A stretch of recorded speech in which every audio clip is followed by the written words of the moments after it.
Guys, today I'll show you how to replace the wheels on the roller skates and reuse the bearings, because when I was buying the wheels with the bearings, they're much more expensive. If you buy just the wheels without bearings, they're much cheaper, like for about $22.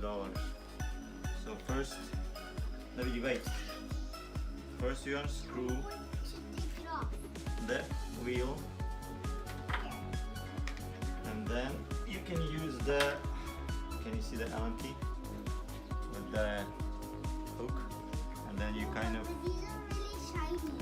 get in there like this to catch it, and then pull it kind of round until you get it out, so the bearing is out. See it?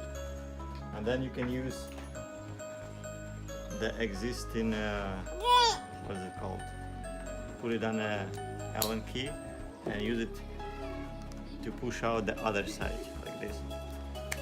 There you go. That's it. Take the new wheel, put the bearing back in there. Just do it against the table to make it even, like this.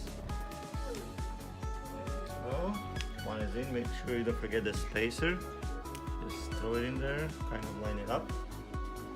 Put the second bearing in, and you're good to go. Put it back on the roller skates.